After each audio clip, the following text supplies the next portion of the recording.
देखिए, अब तक के जो इंतखाबात थे, इलेक्शंस थे, वो उस कदर अहमियत के हामिल नहीं थे।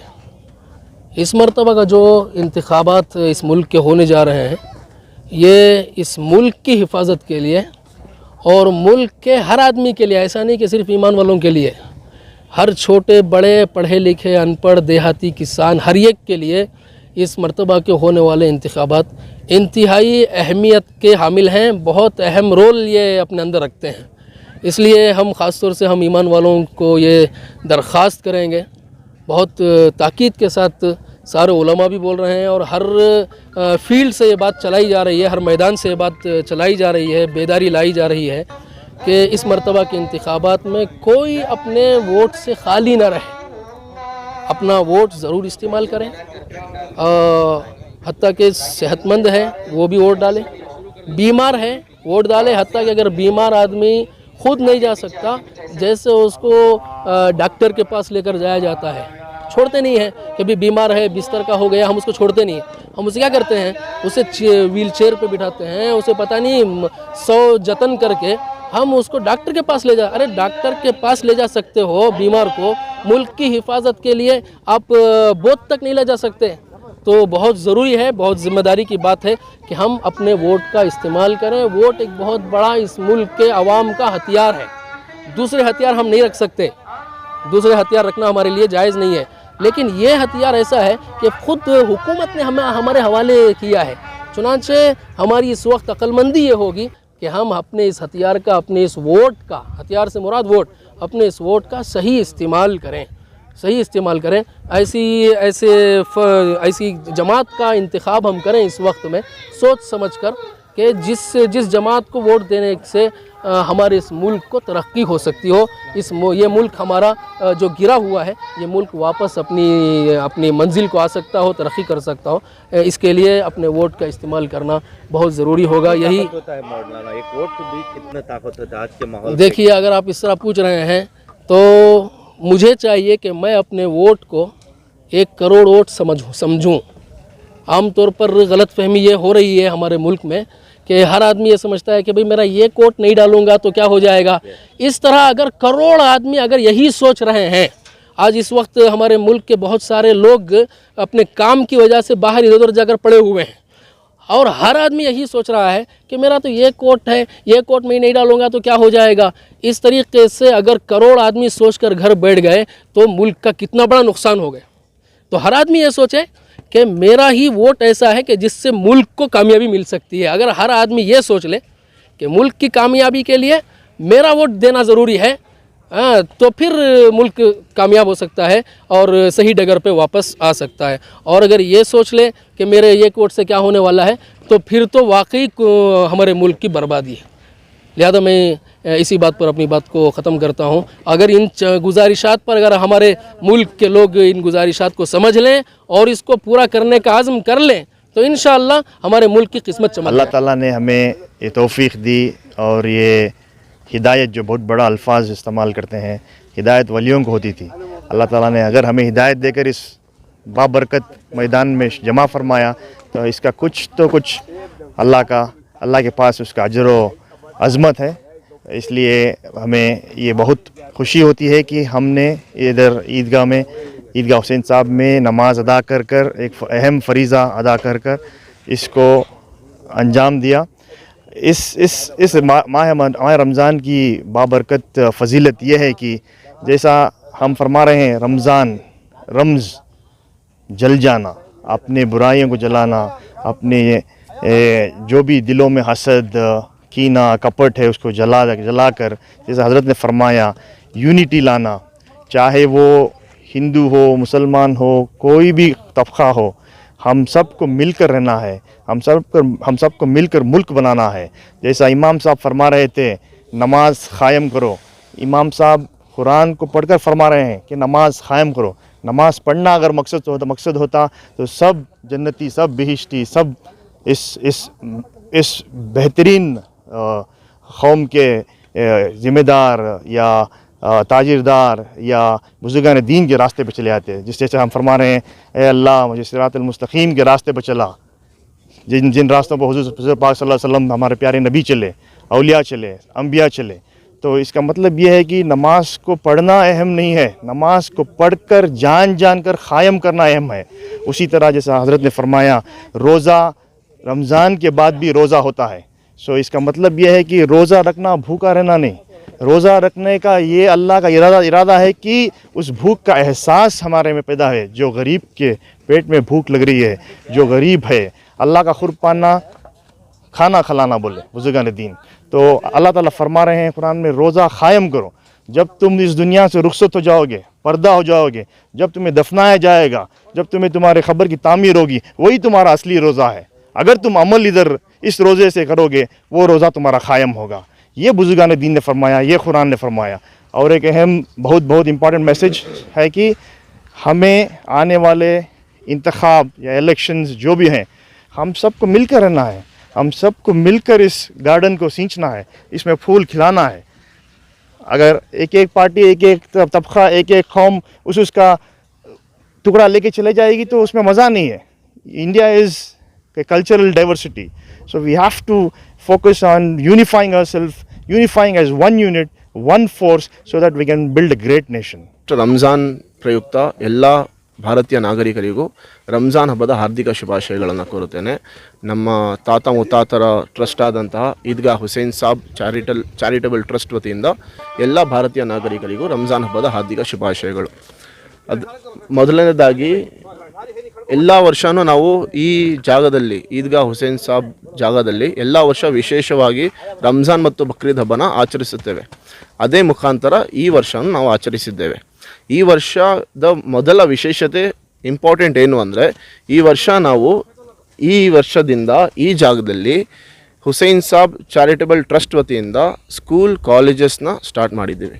ಈ ವರ್ಷದಿಂದ ನಾವು LKG UKG ಇಂದ ಹಿಡಿದು 5ನೇ ತರಗತಿವರೆಗೂ ಶಾಲೆಗಳನ್ನು ಪ್ರಾರಂಭಿಸಿದ್ದೇವೆ. ಅಂಜನಾಪುರ ಗ್ರಾಮದ ಅವಳಹಳ್ಳಿ ಗ್ರಾಮದ, ಅಂಜನಾಪುರದ ಗೊಳ್ಳಹಳ್ಳಿ ಗ್ರಾಮದ ಮತ್ತು ಹರಿನಗರ ಗ್ರಾಮದ ಎಲ್ಲ ಜನರಿಂದ ನಾನು ರಿಕ್ವೆಸ್ಟ್ ಮಾಡ್ಕೊಳ್ಳೋದು, ವಿನಂತಿಸೋದು ಏನಂದರೆ, ಎಲ್ಲರೂ ತಮ್ಮ ತಮ್ಮ ಮಕ್ಕಳ ಹೆಸರನ್ನು ತಮ್ಮ ಮೊಬೈಲ್ ಫೋನನ್ನು ಮುಖಾಂತರ ರಿಜಿಸ್ಟರ್ ಮಾಡ್ಕೊಳ್ಳಿ. ಇದರಿಂದ ನಿಮ್ಮ ಮಕ್ಕಳಿಗೆ ಆಗುವಂಥ ಪ್ರಯೋಜನವನ್ನು ಪಡೆದುಕೊಳ್ಳಿ. ಫಸ್ಟ್ ಒನ್ ಅದು. ಸೆಕೆಂಡ್ ಒನ್ ಏನಂದರೆ, ಈಗ ಹಾಲಿಯಾಗಿ ಬರ್ತಾ ಇರುವಂಥ ಎಲೆಕ್ಷನ್ನ ಮುಖಾಂತರ ಏನು ಹೇಳ್ತೀನಿ ಅಂದರೆ, ಇದು ಭಾರತ ನಮ್ಮ ಜಾತ್ಯತೀತ ದೇಶ. ಇಲ್ಲಿ ಜಾತಿ, ಧರ್ಮ, ಪಂಗಡ, ನಮ್ಮ ವರ್ಗ, ಇದಕ್ಕಿಂತ ಮುಖ್ಯವಾಗಿ ನಮ್ಮ ಅಂಬೇಡ್ಕರ್ ಅವರು ಹೇಳಿರುವ ಸಂವಿಧಾನ ಏನು ಹೇಳುತ್ತೆ ಅಂದರೆ, ಭಾರತ ಜಾತ್ಯತೀತ ದೇಶ. ಇಲ್ಲಿ ಎಲ್ಲರಿಗೂ ಎಲ್ಲ ಸ್ವಾತಂತ್ರ್ಯ ಇದೆ. ಆ ಸ್ವಾತಂತ್ರ್ಯದಲ್ಲಿ ಮೊದಲನೆಯ ಹಕ್ಕು ಮತ್ತು ಅನಿವಾರ್ಯ, ಇವಾಗ ನಮ್ಮ ಹಕ್ಕು ನಮ್ಮ ಅನಿವಾರ್ಯ ಆಗಿದೆ. ಅದೇನಾಗಿದೆ ಅಂದರೆ, ನಾವು ನಮ್ಮ ದೇಶಕ್ಕಾಗಿ ನಮಗೆ ಇಷ್ಟವಾಗುವ, ನಮಗೆ ಯಾವುದು ಸರಿ ಅನ್ನಿಸುತ್ತೋ ಆ ಪಕ್ಷಕ್ಕಾಗಿ ಮತವನ್ನು ಚಲಾಯಿಸೋದು ನಮ್ಮ ಮೊದಲ ಅನಿವಾರ್ಯ. ನಾನು ಈ ಮುಖಾಂತರ ಎಲ್ಲ ಮುಸ್ಲಿಂ ಅಲ್ಲ, ಎಲ್ಲ ಭಾರತೀಯ ನಾಗರಿಕರಲ್ಲಿ ಏನು ಹೇಳ್ತೀನಿ ಅಂದರೆ, ತಮ್ಮ ತಮ್ಮ ಕೆಲಸಕ್ಕೋಸ್ಕರ ಎಲ್ಲಿಂದಾನೋ ಎಲ್ಲಿಗೋ ಟ್ರಾವೆಲ್ ಮಾಡ್ತೀರಾ, ಎಲ್ಲಿಂದಾನೋ ಎಲ್ಲಿಗೋ ಬರ್ತೀರಾ. ನಮ್ಮ ಅಪ್ಪ ಅಮ್ಮನ ನೋಡೋಕ್ಕೆ ವೀಕೆಂಡ್ಸಲ್ಲಿ ಬರ್ತೀರಾ. ವೀಕೆಂಡ್ಸಲ್ಲೇ ಎಲೆಕ್ಷನ್ ಕೂಡ ಇದೆ. ನೀವು ನಿಮ್ಮ ವೋಟರ್ ID-ಯನ್ನು ರಿಜಿಸ್ಟರ್ ಮಾಡ್ಕೊಳ್ಳದಿದ್ದರೆ ಮಾಡಿಕೊಂಡು ಮೊದಲನೇದಾಗಿ ಇಂಪಾರ್ಟೆಂಟಾಗಿ ನಿಮ್ಮ ಮತವನ್ನು ನಿಮ್ಮ ಇಷ್ಟವಾದ ಮತ್ತು ನಮಗೆ ಪರ್ಸ್ನಲಿ ಇಷ್ಟವಾಗೋದು ಅಲ್ಲ, ಈ ದೇಶಕ್ಕಾಗಿ ಯಾರು ನೆಕ್ಸ್ಟು 5 ವರ್ಷ ನಮ್ಮ ದೇಶನ ಆಳುವ ಸಿಚುವೇಷನಲ್ಲಿ, ನಮ್ಮ ದೇಶವನ್ನು ಆಳೋಕ್ಕೆ ಅರ್ಹರು ಯಾರಿದ್ದಾರೆ ಅವ್ರಿಗೆ ನಿಮ್ಮ ಮತವನ್ನು ಚಲಾಯಿಸಿ ಅನ್ನೋದನ್ನು ಹೇಳಿ, ನಾನು ಈ ಮುಖಾಂತರ ಎಲ್ಲರಿಗೂ ವಿನಂತಿ ಮಾಡ್ಕೊಳ್ತೀನಿ, ನಿಮ್ಮ ಮತವನ್ನು ನಿಮ್ಮ ಹಕ್ಕಾಗಿ ಚಲಾಯಿಸಿ. ಯಾಕಂದರೆ ಇದು ಈಗ ಅನಿವಾರ್ಯ ಆಗಿದೆ. ಮುಂದೆ ಹೋಗ್ತಾ ಇದ್ದರೆ ಇದು ಇನ್ನೂ ಅನಿವಾರ್ಯತೆ ಆಗಿರುತ್ತೆ. ಆ ಥರ ಮಾಡಿಕೊಳ್ಬಾರ್ದು. ನಮ್ಮ ಜಾತ್ಯತೀತ ದೇಶ, ಜಾತ್ಯತೀತವಾಗಿ ನಿಮ್ಮ ಮತವನ್ನು, ನಿಮ್ಮ ಹಕ್ಕನ್ನು ನೀವು ಚಲಾಯಿಸಿ. ಧನ್ಯವಾದಗಳು. हुसैन साहब एजुकेशनल चैरिटेबल ट्रस्ट ईदगाह हुसैन साहब, तकरीबन अल्हम्दुलिल्लाह आज ईद की नमाज़ अदा की गई। 2015 से ईदगाह में हमारे नमाज़ अदा की जा रही है अल्हम्दुलिल्लाह। इस साल हमने स्कूल की तामीर का काम शुरू किया है। हमारा एम, हमारा पर्पस जो है बच्चों को तालीम देना, दोनों तालीमात, दुनियावी तालीम से भी आरास्ता करना, दीनी तालीम से भी आरास्ता करना। दुनियावी तालीम के लिए दीनी तालीम नहीं छोड़ सकते, दीनी तालीम के लिए दुनियावी तालीम नहीं छोड़ सकते। दोनों तालीमात का होना आज के दौर में बहुत ज़रूरी है। तो हमारा पर्पस, हमारा एम जो है बच्चों को दुनियावी तालीम के साथ दीनी तालीम से आरास्ता कराएं, डॉक्टर्स के साथ आलिम बनाएं, इंजीनियर्स के साथ हाफिज़ बनाएं। अगर कोई लॉयर बन रहा है तो वो लॉयर के साथ साथ काजी भी बने। अगर कोई ऑफिसर बन रहा है तो ऑफिसर के साथ मुफ्ती बने। तो ऐसा हमारा एम है। अल्हम्दुलिल्लाह अभी इस साल किंडरगार्टन शुरू कर रहे हैं और बहुत जल्द बड़ा इदारा कायम होगा। यहाँ पे गोलहल्ली, अंजनापुरा, हरिनगर, आलाहल्ली, आसपास के कई इलाकों से 2500-3000 लोगों के करीब जमात खड़ी होती है अल्हम्दुलिल्लाह। किंडरगार्टन के लिए एडमिशन शुरू हो जाएगा इंशाल्लाह। अगले साल से LKG से लेकर 10th स्टैंडर्ड तक पूरी स्कूल मुकम्मल होगी इंशाल्लाह ताला। फिर डिग्री कॉलेजेस, PU कॉलेजेस भी बनाए जाएंगे। तमाम बेंगलोर से, कर्नाटक से लोग इंशाल्लाह आएंगे, इल्म हासिल करेंगे, देश का नाम ऊंचा करेंगे। एक डेमोक्रेसी और एक एजुकेशन के लिए एक मैसेज देना चाहता हूँ। वक्त की ये ज़रूरत समझ लो, वक्त की ये ज़रूरत समझ लो, बिन पढ़े अब गुजारा नहीं है। ना कोई रहनुमा ना हुकूमत, अब तुम्हारा यहाँ कोई नहीं है।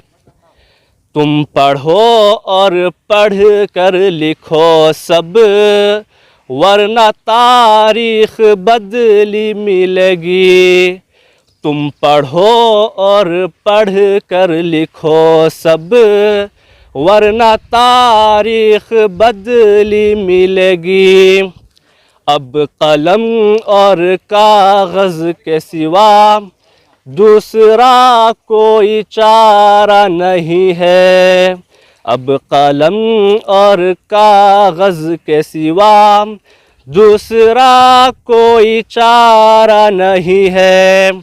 वक्त की ये ज़रूरत समझ लो, बिन पढ़े अब गुजारा नहीं है। बिस्मिल्लाहिर्रहमानिर्रहीम। मैं हुसैन साहब एजुकेशनल चैरिटेबल ट्रस्ट का सेक्रेटरी हूँ। इंशाअल्लाह इस बार हमें स्कूल की शुरुआत कर रही हैं। इंशाअल्लाह इस बार हमें अंजनापुर, गोलहल्ली, अवलेली क्वार्टर्स, हरिनगर के बच्चों को LKG और UKG में लेने का पूरा इरादा करें। पूरे इस 5 इलाके के जो आवाम है हमारा साथ दें। हमें कम से कम 300-400 बच्चों की ज़रूरत है। इंशाल्लाह अगला साल 10th का, अगला साल 1st स्टैंडर्ड से 10th तक शुरू करेंगे। इस बार LKG UKG शुरू कर रहे हैं। इंशाल्लाह कुरान हिफ्ज़ के साथ में उम्दा तालीम, दुनियाई तालीम, दीनी तालीम दोनों के साथ में भी कर रहे हैं। इंशाल्लाह उम्दा तालीम देखो, उम्दा एक मकाम तक बच्चों को लेकर जाने का अज़ान कर रहे।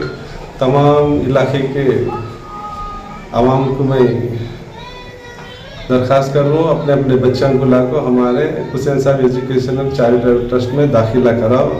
हमारी जिम्मेदारी से उम्दा तालीम ली इंशाल्लाह। हमारा इरादा है बच्चों को IPS पढ़ाने का, IAS पढ़ाने का, KS पढ़ाने का, कम से कम आखिरी दर्जा एक डिग्री तो भी इंशाल्लाह वहाँ तक तो भी लेकर पहुँचाने का इरादा हमारा है। अस्सलाम वालेकुम। ಮಕ್ಕಳ ಹೈಯರ್ ಎಜುಕೇಷನ್, ಮಗಳ ಮದುವೆ, ಕನಸಿನ ಸ್ವಂತ ಮನೆ, ಇದಕ್ಕೆಲ್ಲ ಹೆಂಗೆ ಹಣ ಹೊಂದಿಸ್ಬೇಕಂತ ಟೆನ್ಷನಲ್ಲಿ ಇದ್ದೀರಾ? ಇರೋ ಚಿನ್ನನ ಅಡ ಬಿಟ್ರೆ ಬಡ್ಡಿ ಮೇಲೆ ಬಡ್ಡಿ ಕಟ್ಟಬೇಕು. ಮಾರಿಬಿಡೋಣ ಅಂದ್ರೆ ಅರ್ಧಕ್ಕರ್ಧ ಕೇಳ್ತಾರಂತ ಆತಂಕದಲ್ಲಿದ್ದೀರಾ? ಟೆನ್ಷನ್ ಬಿಡಿ, ನೀವು ಅಡವಿಟ್ಟ ಚಿನ್ನವನ್ನ ಬಿಡಿಸಿ ನಿಮ್ಮಲ್ಲಿರೋ ಹಳೆ ಚಿನ್ನವನ್ನ ಇಂದಿನ ಆನ್ಲೈನ್ ರೇಟಿಗೆ ಕೊಂಡುಕೊಂಡು ತಕ್ಷಣ ನಿಮಗೆ ಬಾಕಿ ಹಣ ಕೊಡ್ತೀವಿ. ಕೋಟ್ಯಾಂತರ ಜನರ ಆತ್ಮವಿಶ್ವಾಸ ಹಿಂದೂಸ್ತಾನ್ ಗೋಲ್ಡ್ ಕಂಪನಿ, ಇದು ನಮ್ಮೆಲ್ಲರ ಕಂಪನಿ.